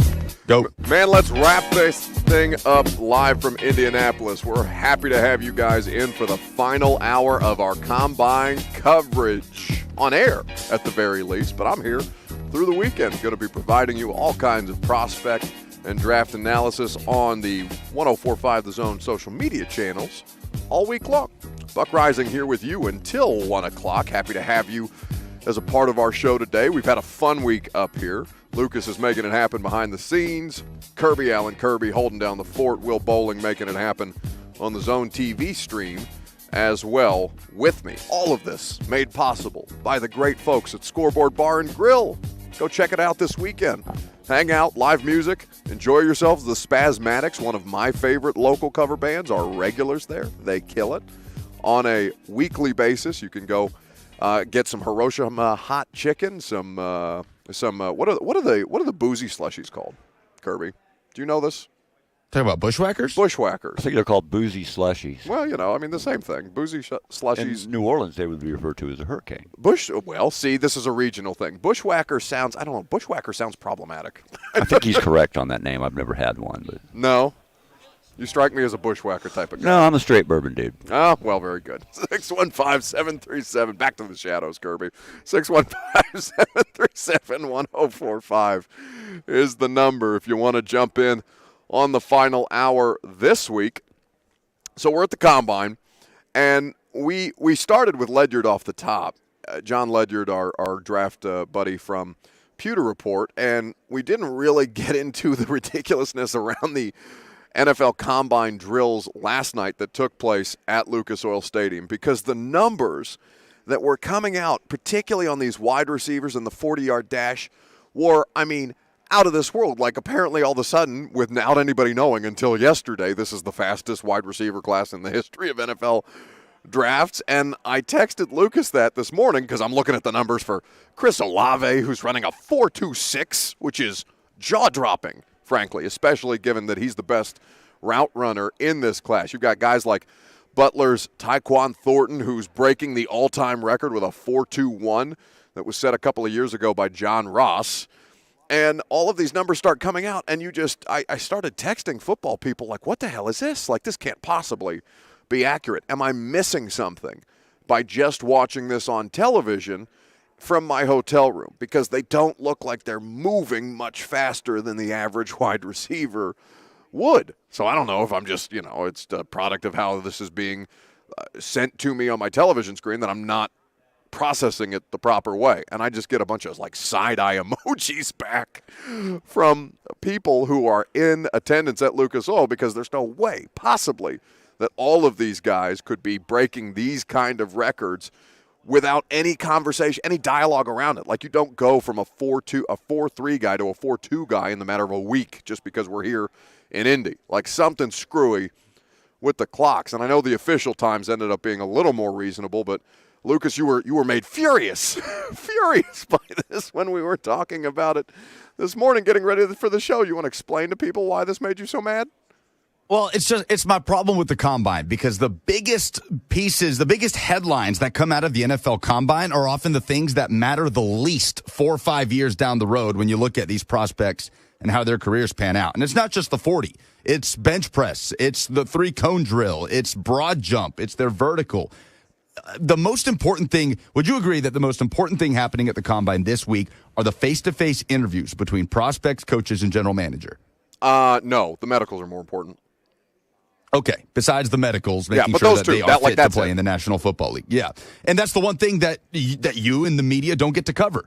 And that's what frustrates me about the NFL. The most important thing happening there, we don't really get to cover. We don't get to know those conversations, and that's fine for good reason. We shouldn't be flies on the wall in those conversations as much as we would love to. But this article, USA Today Sports, Thomas Newman put this out there 2 days ago. So this is not taking into account the prospects there currently in Indianapolis, but top 10 40-yard dash times in Combine history. So you mentioned John Ross off the top with this 4.21. Number 2, Chris Johnson, obviously did pretty well for himself with the Titans. Number 3, Dree Archer, D-R-I is how it's spelled. Dree Archer out of Kent State in 2014. Gonna go Dree Archer isn't an NFL player. Dree Archer is an NFL player.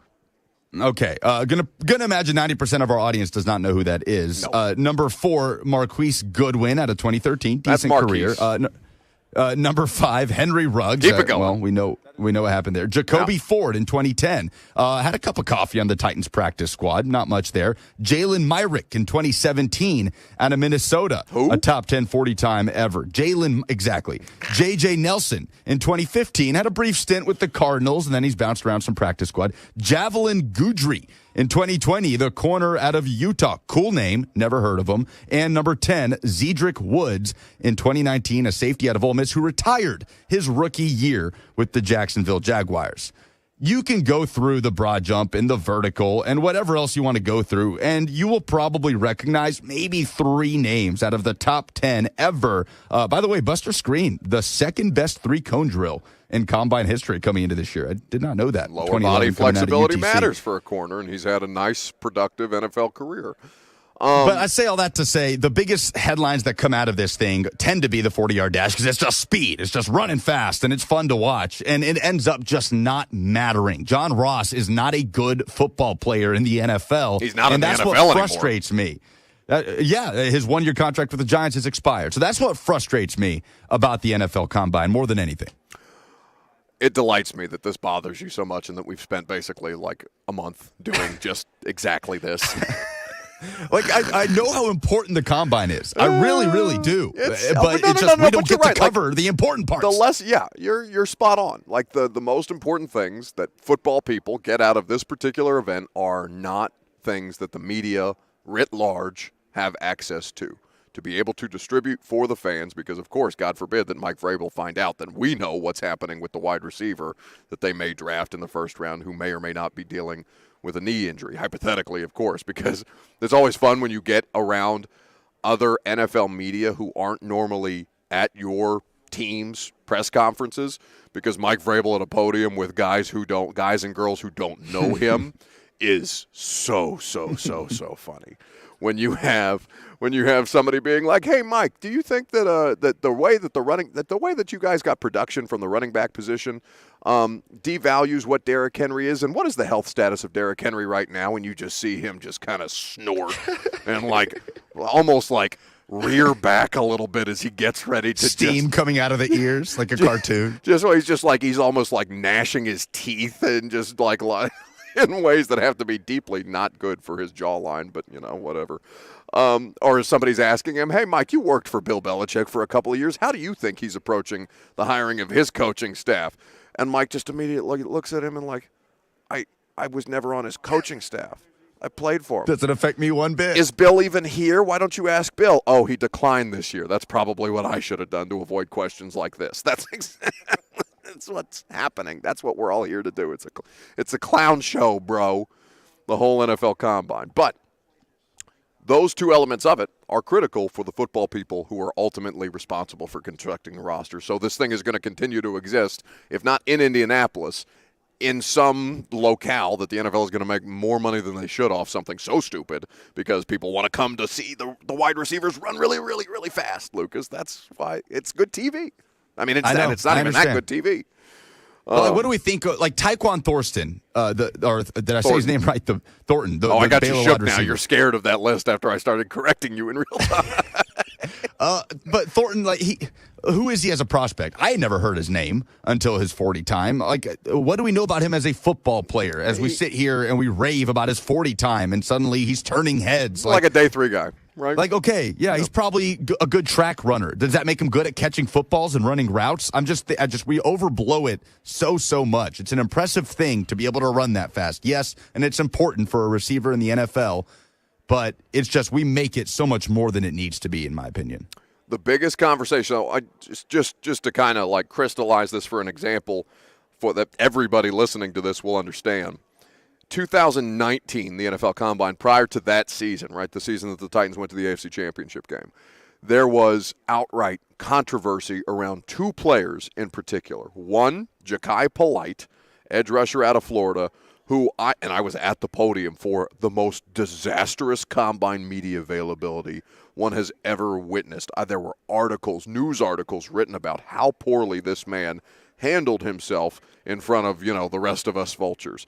And then DK Metcalf, because people thought that he was going to bust because he didn't have the appropriate 3-cone drill time when you're talking about lower body flexibility for a position that, sure, it matters. Always better to be more athletic than less, like our buddy John Ledyard articulated earlier today. But people were freaking out about DK Metcalf, so much so that dude fell to the second round.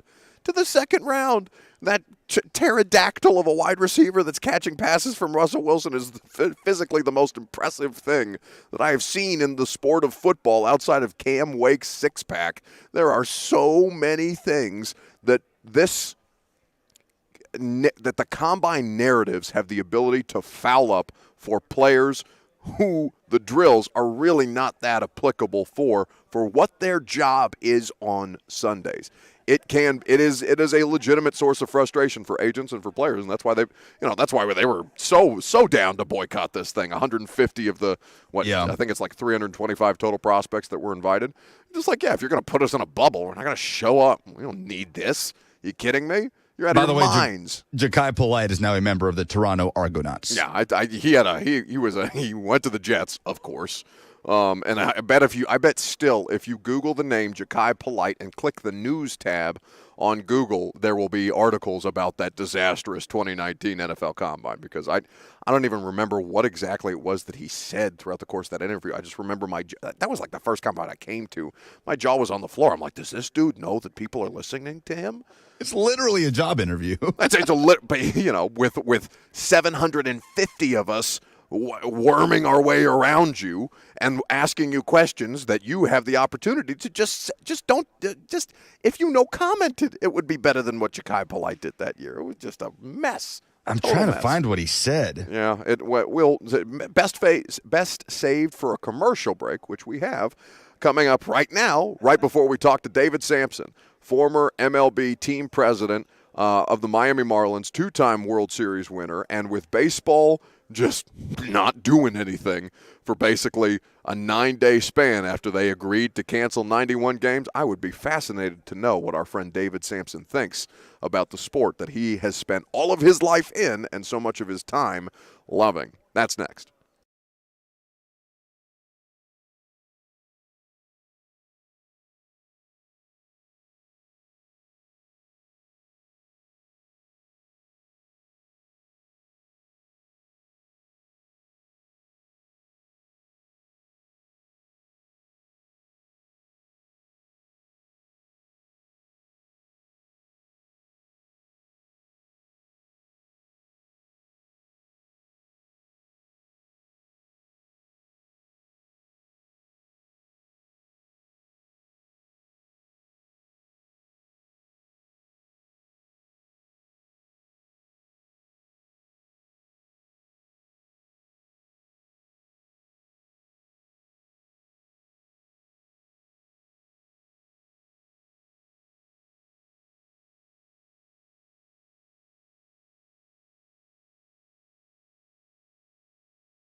from the NFL Combine, 104.5 The Zone. We've talked enough about the Underwear Olympics. I can't do it anymore. I need some baseball in my life. We're very happy to have former Marlins team president, now a contributor for CBS Sports, the Nothing Personal podcast, available wherever you get your podcast. David Sampson here with us on 104.5 The Zone. David, how are we?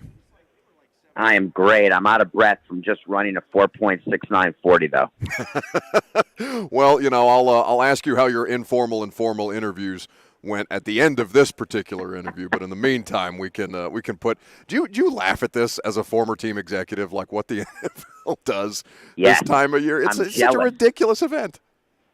I actually am jealous. You have no idea the way we would sit around in the commissioner's office and in front offices, try to find programming things that would keep the interest of networks and fans the way that the NFL does. And if we could do it for baseball, we would. We tried it with the draft. We tried it with the All-Star weekend, with anything. The only thing we were better at is the NFL Pro Bowl is terrible, and Major League Baseball All-Star Game, when players actually show up, is good. But this whole combine thing, watching people run around, it's just hilarious. Well, and most people don't even see the running around. Half of it's just, media vultures like me tweeting out useless quotes about informal or formal interviews and have you met with team X, Y, and Z yet? Like, it's just, the whole thing is a bit laughable. But, David, we're here to talk baseball first and foremost, and obviously everybody who pays attention to sports in general understands what baseball is going through the current labor lockout. The opening day situation, the first two series for every team has been canceled at this point. They are going to come back to the table next week and try and figure this thing out between the MLB owners and the Players Association. But where, from your standpoint, is the biggest disconnect between public discourse around the lockout and what's actually happening on the business side of things? Oh, that's such a great question. I've been doing radio around the country, and that's the best one I've gotten. Thank you. I prepped for this, David, I swear. The biggest disconnect, without a doubt, is people blaming Rob Manfred. Yeah. And I want to explain why. Rob Manfred doesn't do anything without the prior written permission of the owners of the teams.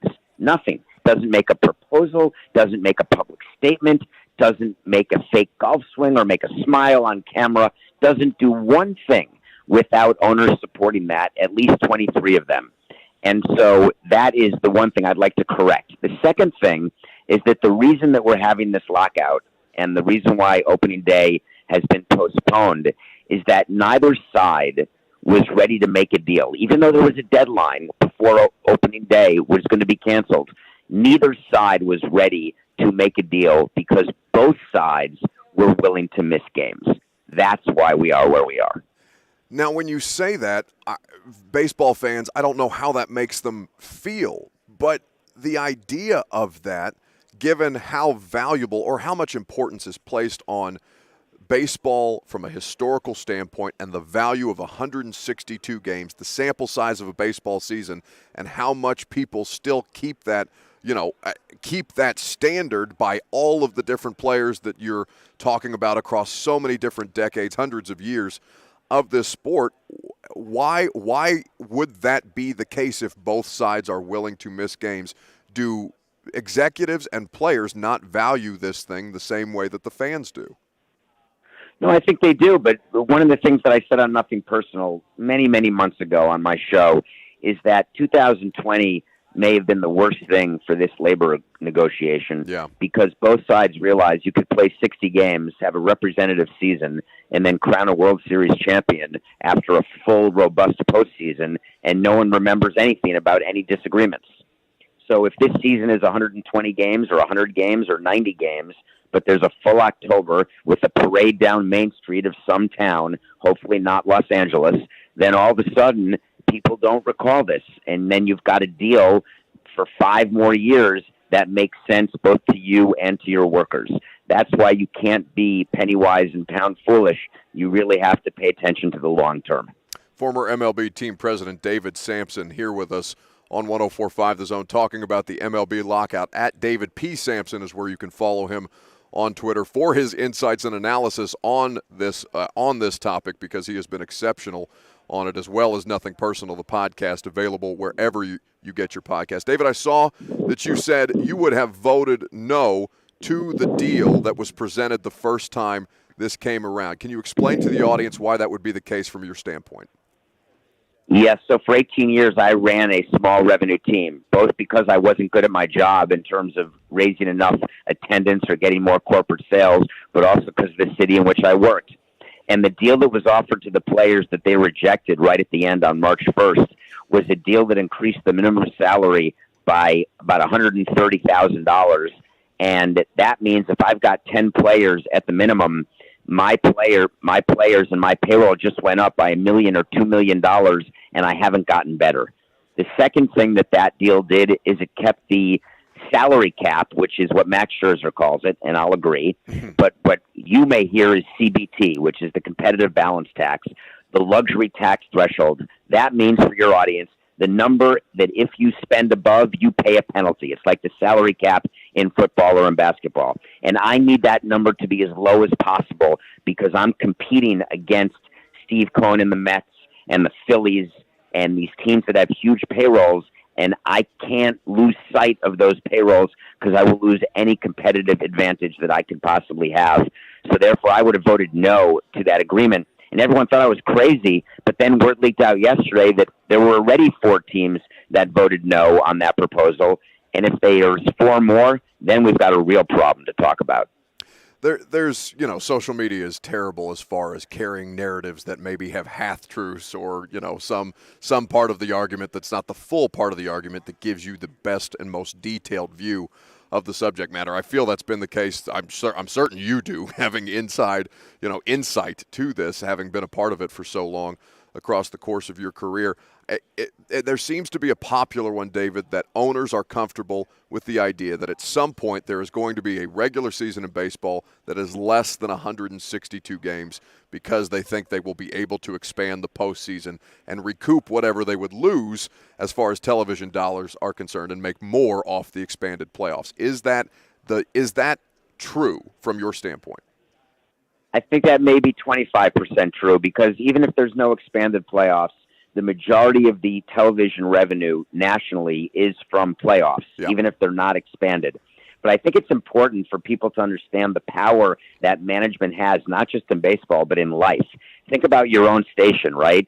If your manager, your general manager, could find someone to do your job but pay less than what they pay you, guess what? You'd be gone tomorrow. And so I don't know if you disagree, but that's sort of No, how I it sure works. as hell don't. Everybody is trying to increase their profit by raising revenue and lowering expenses. That's what baseball owners are trying to do as well. And there's no secret behind that. So one of the things that's very important for the players to understand is that the owners have a much longer investment horizon. They will hold on to their teams much longer than a regular player's career. So eventually, in baseball, as well in most other industries, management has the advantage because of that longer horizon. He's David Sampson, former MLB team president. Make sure you see all the work that he's doing. CBS Sports HQ, the Nothing Personal podcast. It's really, really good information, of course, on social media at David P. Sampson. David, it's always a pleasure to have you on, and hopefully we'll do it again with actual games to talk about. Hey, good luck at the Combine. See ya. David Sampson there with us on 104.5 The Zone.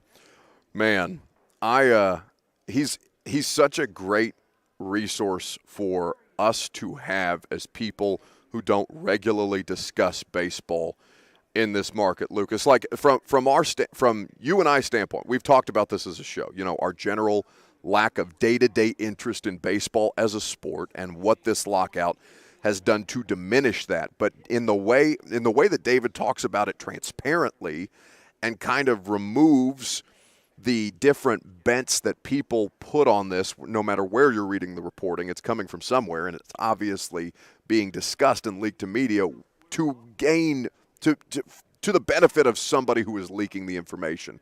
David, I think, is one of the most transparent people across sports media that used to be a high-level sports executive. He makes this stuff really easy to consume. Even as just for the perspective of a former MLB executive on how those guys view the NFL Combine. And just the They're way furious. Yeah, just like, man, how do we do that? You know, and then he's Look right. at these idiots watching 10 wide receivers run 40 yards.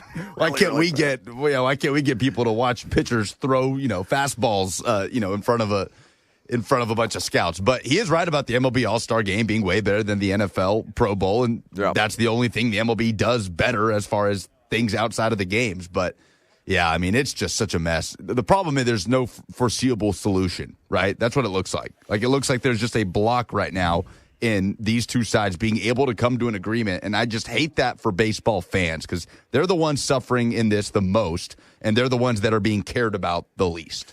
Yeah, because that was one of the bigger questions, right? Like, do owners and players care less about what's happening than the audience does? And I think for the most part, that comes across as so. Now, David having, I'm sure he still talks to a lot of his former peers in those positions, and he maintains that that's not at all the case, but it's hard for that to not be the main thing that comes across, right? When you've got billionaires and millionaires arguing over who gets more of the millions and billions than the other side, and over what, and how many games, and you get lost in television contracts and all these different things that the vast majority of people don't care about. All they care about is that you're depriving them of the thing that they spend their summers and springs enjoying so much. And for the case of many of you who are listening to this, probably spent summers in Atlanta, or if you're a Cardinals fan in St. Louis, maybe you go to Cincinnati. Great American Ballpark is fantastic.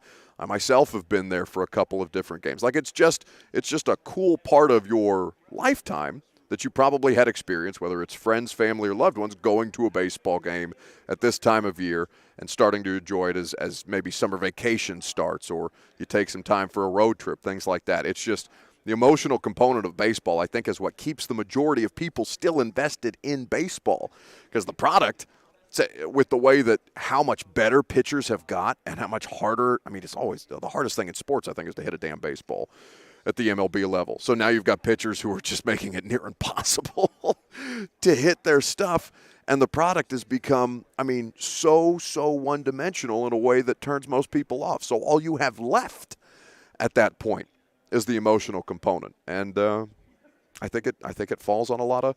I think it comes across as hollow to a lot of people who are viewing this from afar, or seeing the fact that Rob Manfred is laughing either confidently or nervously at the podium as he gets ready to tell you that the first 91 games of baseball have been canceled this year.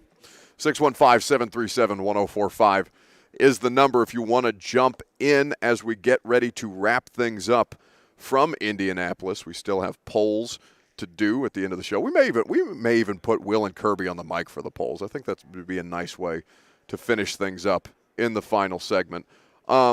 But before we do get to that, since we're talking football at this point anyway, I wanted you to hear a portion of the conversation that I had with Vols defensive tackle, former Vols defensive tackle, fifth-year senior Matthew Butler, who is, by consensus when you talk to NFL scouts, a top 10 interior defensive line prospect, about his informal meeting with the Titans and some interesting tidbits on his connection to outside linebacker Harold Landry.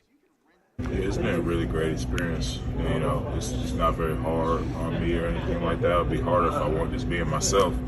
So just being myself, showing who I am, below the surface, below what you might see on social media, or below, what you might see from, Tennessee. So just trying to show everybody the real me and how much I'm worth and how much I'm worthy of the opportunity put in front of me. How much did the University of Tennessee get you ready for this opportunity? Yeah, obviously, that's what the university school is about, and a program like the University of Tennessee, leadership development, character development, just through experiences and through actual learning, and then obviously playing football and matriculating through, those ranks, and then also just the experiences that I've had at Tennessee, the ups, downs, trials, and tribulations that made me who I am as well. So, have you met with the Titans yet? Yes, sir. Formally or informally? It was informal both times that I've met with him. I met with him at the Shrine Bowl. I met with him here. But it was very productive and lengthy enough that I felt like it was very much worth my time and theirs. How much do you know about their defensive front and that line with Simmons and Autry and Bud Dupree? I know a good bit about him. I know about Bud. I've known about him. I've had a former coach who has assisted in coaching him before with Coach Brumbaugh. And then I know about Jeff. He and I know each other mutually through some other people. And then I know Harold. I played with him my freshman year of high school, High Forest High School. So he kind of really introduced me way back when I was 13 or 14 years old to D-line play, because I'm just bouncing around everywhere, tight end, O-line, running back, fullback, linebacker. And he really introduced me to the D-line and his play along with Lamont Galliard back then at Pine Forest. So we've known each other and we go back a good bit. So, a good bit about the tight ends in that front. Thanks very much, Matthew. It's Matthew Butler, former Vols defensive lineman, up here, one of the 4 Vols prospects that were invited to the Indianapolis Scouting Combine as NFL talent evaluators get ready to make the decision that is going to change a lot of these dudes' lives. When we come back, last call for phone calls is what we'll do. We'll do the polls. We'll get Kirby and Will involved because I've kept them away from the microphones for far too long, and we might as well enjoy this since we've been stuck in Indiana together. That's next. The three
All right.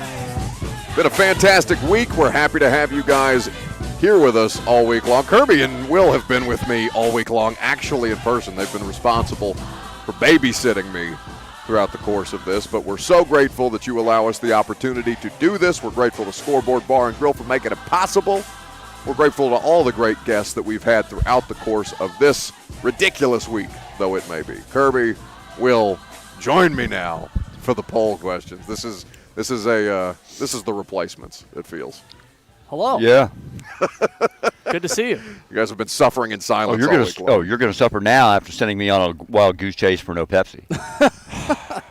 You promised Kirby Pepsi, and there was no Pepsi, and now you must pay the penalty. I foresee a tasing coming along before we're over here. A tasing? So now I'm the one that's going to have to hear about it on the drive back to Nashville, and you're going to stay here by yourself. You two deserve each other. Truly, you do. We need our own podcast. I think we'll just break off and go to Kings Island.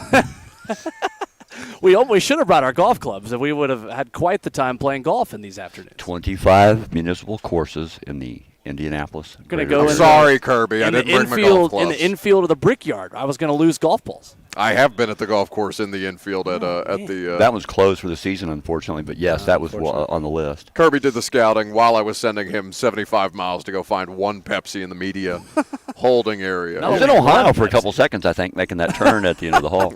Every day that I've walked here. No, Kirby, that's just the Ohio room. My Apple Watch has asked me, "Are you on a workout?" Like, no, I'm walking in the convention center. I've been inside this whole time. I'm not on a workout. No, I've regularly achieved my 10,000 step goal, and I haven't left the building, I don't think, all weekend, other than to, rookie numbers. Shuffle around to the different steakhouses around downtown Indianapolis. Are we going to do the polls, Lucas, with Kirby and Will? This sounds like a nightmare. Sounds fun. Hit the button. Not now, Jenny. I'm on the radio. So Buck Reising gave me a job. Said something about a poll update. Hope that wasn't at that club where you became a folk singer. Anyway, Buck Reising's producer and correspondent has the final poll update. I'm not a smart man, but I know who Lucas Panzica is. Quick to the club, Forrest. Kirby Allen, Kirby, your thoughts? About what? About the impersonation. That wasn't that bad. I was tear in my eye. I mean, that was a better one. It wasn't the Cosell catastrophe, as we will know it from now on. The great Cosell catastrophe But no, I'm just giving him a hard time. I don't think he is. Hey, Rhett does a great job. The Cosell thing, he needs a little work on. Who are the polls presented by? Presented by Two Rivers Ford, powered by Ford, driven by people. I wonder what Forrest Gump's 40 time was. Are you buying wide receiver 40 times at the Combine? 66% say no. Few people in the comments kind of Joseph Green and John asking, do you mean unofficial or official? I mean, we just mean the whole thing, right? Like, are you buying into 40 times as an indicator of a good football player? I mean, don't get too specific. The whole thing is dumb. That's what I mean. Yes, you mean pre-braces or post-braces? Because post-braces, I like it was about 1-4. Oh, no. Kirby's got a Forrest Gump. See, but this is the most problematic of the impressions that we have. The Forrest Gump impression. Unquestionably. It scares you a little bit. We're gonna know that 40-yard dash times are nonsense when Rich Eisen runs like a 5.5. That's when we're gonna be like, okay, now we know that the jig is up. Buddy, based on how they're clocking him, he could probably run 4.3 based on how they're timing him up here. Yeah, no, the whole thing is ridiculous. I guess if you're trying to apply each drill to each specific position, you have to grade it on a curve based on what you're watching. But yeah, the whole thing is largely dumb, and we're just here to, not talk about the medicals and the in-person interviews that all the teams have with these players, because those are the things that matter most. Tommy in the chat says, sounds like you might be a science denier, Buck. A science denier? Yes, maybe denying the validity of Flat these earther? 40 times. Well, I think, aren't we out of the realm of the science deniers entirely, since the NFL told me that COVID's not a thing anymore? Like, I think that I don't know. Is there any more science for me to deny? I think not. Which Vols player at the Combine is the best NFL prospect? 58% say it's Velus Jones, 22% say Cade Mays, 12% Alontae Taylor, 8% say Matthew Butler, who I think you and I agree is the answer. Yes. Matthew Butler is one of the more interesting ones for sure. There's a lot of great film of Alontae Taylor in SEC play, but he did not have a good Senior Bowl. He has not done his Combine interviews or workouts yet, so we will have to wait to see how much he can help improve his draft stock, because his initial impression on the NFL when we were in Mobile, I did not think was overwhelmingly great. Yeah, I think it's Matthew Butler. I mean, it's Tier Tart. He's going to have a situation to, if he doesn't get drafted, be in the same situation Tier Tart has been in Nashville. And, I mean, I think that guy is maybe the most likely to make a roster out of camp. Kirby, you 1-tech, 2-tech, or 3-tech? I haven't watched UT football since the Reggie Cobb days, but what a line. That's so long ago. What are those days? What is the estimated era of those days? Like the 1984 to about 1980. Well, you had Those were Chuck good Webb teams. first, and then later part of the 80s. Next First to question. Which Vols player do you most want the Titans to draft? 67% say Velus Jones Jr., 25% say Cade Mays, 7% Alante Taylor, only 1% Matthew Butler. I'm not here for any of this Matthew Butler slander, but for the Titans, the obvious answer is absolutely Velus Jones. Nothing sexy about defensive linemen. Go ahead, Lucas. I mean, Velus Jones and Alante Taylor are almost certainly going to find a home based on special teams alone, right? Yes, for sure, Velus Jones Jr., because he has been athletically and by testing one of the most impressive, maybe not one of the most impressive prospects here, but he has impressed a lot of people. Well, Alante Taylor appears to enjoy blocking on interceptions more than actually intercepting balls himself, so that leads me to think he'll find a home on special teams. Cookies somewhere. for everybody, but maybe not.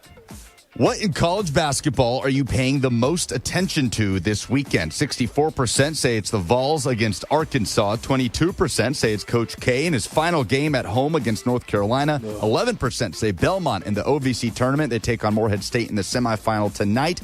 3% say the Lady Vols in the SEC tournament. They play tonight as well at Bridgestone Arena. John in the replies says Memphis against Houston. Michelle says Kentucky basketball. Kirby, you watching basketball this weekend? Yes, I am. I will be watching Coach K in the final game against North Carolina because that has historic ramifications. It is true. There are. And one of the most exhausting games in my entire life of just watching was the 93 Kentucky Duke game. Oh, sure. I mean, I needed a damn 2-hour nap after watching that. Well, apparently he needs a 2-hour nap after hanging out with me for 3 hours, which is what happened Wednesday after the radio show. Maybe not enough Pepsi. We're running low on caffeine.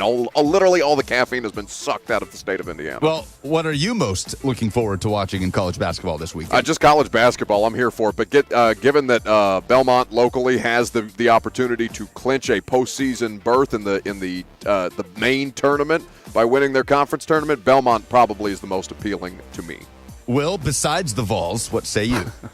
I'm rolling my eyes at the fact that Duke, North Carolina, is going to have 2 different broadcasts on ESPN for Coach K's last game. It's not that big of a deal, and they've had Coach K week all week, and I'm just ready for the whole thing to be over. But it's hard to beat a team 3 times, and Casey Alexander at Belmont is one of the best coached mid-major teams in college basketball. So I am anxious to see if Belmont can get the win tonight after dark against Morehead State and set up a third matchup with the Racers. Next. Those are the polls. Those are the polls. That's the show. That's Will Bowling. That's Kirby Allen Kirby. Lucas Panzica made it happen all week. We're done, kids. From Indianapolis, Indiana. At least these clowns are. I've got to stick around this weekend and cover some more underwear Olympics. But looking forward to be back in Nashville on Monday. Again, many thanks to Scoreboard Bar and Grill. You're not done with me on the air, though, yet, because Blaine and Mickey is next.